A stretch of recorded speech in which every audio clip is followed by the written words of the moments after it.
नमस्कार, मैं हूं अमितेश।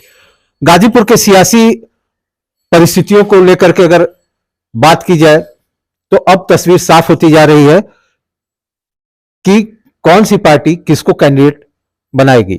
अफजाल अंसारी का नाम काफी पहले ही समाजवादी पार्टी ने घोषित कर दिया था। इस बीच सबकी निगाहें बीजेपी और बीएसपी की ओर टिकी हुई थी।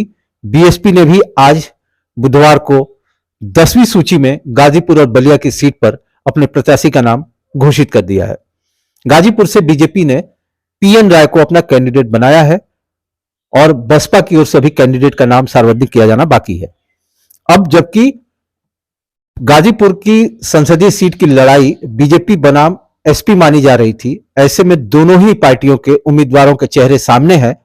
आम वोटर्स क्या राय रखते हैं, सियासी लड़ाई किसके हक में होगी, किस तरह के सियासी समीकरण बनेंगे, इस पर हम एक रायशुमारी करने के क्रम में यहां गाजीपुर के फूलनपुर इलाके में पहुंचे हैं। यहां के स्थानीय लोगों से बातचीत करते हैं, जानते हैं कि क्या उनके लोकसभा चुनाव को लेकर के राय है। आप अपना परिचय दीजिए। शशांक उपाध्याय। शशांक, जैसा कि मैंने अपने इंट्रोडक्शन में बताया कि अब बीजेपी और एसपी दोनों के ही कैंडिडेट के चेहरे सार्वजनिक हो गए हैं। पीएन राय को बीजेपी ने कैंडिडेट बनाया है, उधर से अफजाल अंसारी का नाम पहले डिक्लेयर हो चुका था। कितना रोचक या किस तरह का सियासी आप जो है कि फाइट देख रहे हैं लोकसभा चुनाव के संबंध में? देखिए, गाजीपुर सहित पूरे पूर्वांचल की राजनीति जाति के समीकरण पर रही है हमेशा से। चुनाव तो प्रत्याशी जो भी आएगा, वोट जो भारतीय जनता पार्टी का रहेगा वो लेकर लड़ेगा, और बाकी जो समाजवादी पार्टी का वोट है वो और कांग्रेस पार्टी का वोट लेकर अफजाल अंसारी जी लड़ेंगे चुनाव। अफजाल अंसारी जी की जमीनी पकड़ चुकी मजबूत है, उसके सामने नया चेहरा लाना ये भाजपा के लिए कठिन चुनाव हो जाएगा। और कहीं भाजपा के लिए कठिन तो होगा ही। पारस नथराय जी जिनके जो प्रत्याशी हैं भारतीय जनता पार्टी के, आज इनका नाम सूची में आया है, इनका तो हमको लग रहा है कि राजनीतिक अभी तक इनके बारे में तो हम ही लोग नहीं जानते हैं। तो धीरे धीरे अभी इनका परिचय जानने में ही चुनाव तक नजदीक आ जाएगा। अब देखिए क्या होता है। लड़ाई यहाँ पे सपा ने तो प्रत्याशी पहले से ही फाइनल था चेहरा उसका, लेकिन बीजेपी का प्रत्याशी आज घोषित किया गया है, जिसमें बीजेपी ने एक नया चेहरा को तो टिकट दिया है, लेकिन बीजेपी ने एक स्वच्छ छवि के और बेदाग एक आम कार्यकर्ता को धरातल से उठा के लोकसभा का टिकट दिया है, प्रत्याशी बनाया है। राजनीतिक तौर पे इसका माइलेज मिलेगा, आपको लगता है? बिल्कुल मिलेगा। इसका तो ये लाभ मिलेगा कि एक आम कार्यकर्ता भी बीजेपी में लोकसभा का प्रत्याशी बन सकता है, और भी जो लोग हैं उनका तो राजनीतिक कैरियर शुरू से ही था कि मतलब वो लोग चुनाव उस पार्टी से लड़ेंगे, चाहे जैसे भी लड़े। बाकी यहाँ पे पिछड़ा बाहुल्य सीट है गाजीपुर लोकसभा। लड़ाई यदि बसपा प्रत्याशी घोषित करती है, उसके बाद यहाँ का राजनीति समीकरण देखा जाएगा कि लड़ाई किस दिशा में और किस मोड़ पे जा रही है।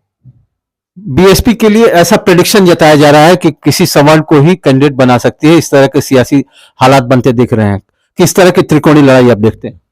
यदि सवर्ण से बीएसपी टिकट देती है तो गाजीपुर की त्रिकोणीय लड़ाई होने की पूरी संभावना है। उसमें लाभ किस दल को मिलेगा? उसमें लाभ त्रिकोणीय लड़ाई में बीजेपी को पूरा लाभ मिलेगा। लेकिन कहा तो यह जाता है कि अगर ओबीसी कैंडिडेट अगर बीएसपी से कंटेस्ट करता है तो ट्रायंगुलर यानी कि त्रिकोणीय लड़ाई होगी और उसका माइलेज बीजेपी की ओर जाता दिखेगा। लेकिन खैर, सवाल वही है कि बीजेपी ने अपना कैंडिडेट घोषित कर दिया है। जो कैंडिडेट हैं वो अकादमिक जगत से जुड़े हुए हैं, जैसा कि आपके मित्र ने बताया कि एक साफ सुथरी छवि वाले व्यक्ति हैं। लेकिन इसके साथ ही साथ यह भी कहा जा रहा है कि नए चेहरे हैं सियासी तौर पर अगर कहा जाए तो। दोनों बातों के बीच आपको क्या लगता है, नया चेहरे होने का नुकसान होगा या एक आम कार्यकर्ता के तौर पर लोकसभा का उम्मीदवार होने का माइलेज मिलेगा? पहले तो हम अपना परिचय देते हैं। दीपक श्रीवास्तव, गाजीपुर से, फूलनपुर से। नए चेहरे का थोड़ा सा प्रभाव तो पड़ता ही पड़ता है। कैसा, नकारात्मक कि सकारात्मक? नकारात्मक भी पड़ सकता है, सकारात्मक भी पड़ सकता है। अच्छा। इसको कहा नहीं जा सकता है। बट मैं एक चीज और बता दूं कि बीजेपी एक मजबूत पार्टी है और रही है। जो उसने मुद्दा जो भी उठाया उसको संपूर्ण रूप से पूर्ण करके दिखाया। आज की जनता भी उस चीज को देख रही है। कुछ अज्ञानी भी ऐसे हैं जो कि कुछ गुणगान और गाते हैं। इसको मद्देनजर रखते हुए अगर जनता चाहे जिस पे विश्वास करके अपना वोटिंग करे, कैंडिडेट नया होने से भी मतलब नहीं है और पुराने से भी नहीं है। वर्चस्व किसका है वो देखना है, और सही कार्य कौन कर रहा है, किसकी सरकार कर रही है। किसका वर्चस्व है इस समय? वर्चस्व तो इस समय बीजेपी का दिख रहा है, और कार्य भी दिख रहा है, कार्यशैली भी हम लोग अपने आंखों से देख रहे हैं, आप भी देख रहे हैं, हम भी देख रहे हैं, जनता यहाँ की देख रही है। चलिए, आपसे ये जानना चाहेंगे कि गाजीपुर में, जैसा कि आपके मित्र ने बताया कि अगर त्रिकोणीय लड़ाई होगी तो लाभ बीजेपी को मिलेगा, क्या आपको लगता है कि अब तक दो दलों के चेहरे सामने आ चुके हैं, बीएसपी के पत्ते खुलने बाकी हैं, क्या आपको लगता है कि 2024 के चुनाव में ऐसे सियासी हालात बनेंगे कि त्रिकोणीय लड़ाई होगी और बीएसपी जिस तरीके का चेहरा लाएगी उसका लाभ प्रत्यक्ष या परोक्ष रूप से बीजेपी को होगा? अब देखिए, ये तो उसके बाद डिपेंड करता है कि बीएसपी किसको अपना उम्मीदवार बनाती है, लेकिन हाँ, ये कह नहीं सकते हैं कि इसका फायदा बीजेपी को मिलेगा या नहीं मिलेगा, क्योंकि गाजीपुर से वही जीत सकता है जिसके पलड़े में बेसिकली यादव और मुसलमान वोट ज्यादा हो, साफ तौर पे कहा जाए तो। और यहाँ पे ये वोट जो है इस समय सपा के पार्ट ज्यादा है, तो चांसेस ज्यादा है कि सपा का जो भी उम्मीदवार यहाँ पे जो अफजल अंसारी है वो यहाँ पे जीत सकते हैं, उनकी जीतने की पूरी संभावना है, जहां तक मैं कह सकता। पहले ही बताया था कि बीएसपी जो है यहाँ सवर्ण उम्मीदवार बना सकती है, तो अगर वो सवर्ण उम्मीदवार बनाती है, बीजेपी के पास भी सवर्ण उम्मीदवार हैं, तो जो वोट बटेंगे वो इन्हीं दोनों पार्टियों के बटेंगे। वोट्स की आपने जी बिल्कुल, तो इसका जो फायदा है वो सपा को ही मिलेगा, क्योंकि उनका जो वोट है ऑलरेडी ओबीसी वोट है, वो सारा उनको ही जाने वाला है, और इनके अगर दोनों पार्टी के सवर्ण उम्मीदवार होते हैं तो इनका जो वोट है वो कट सकता है, आपस में डिवाइड हो सकता है, तो इसका डायरेक्ट फायदा जो है कि सपा को मिल सकता है।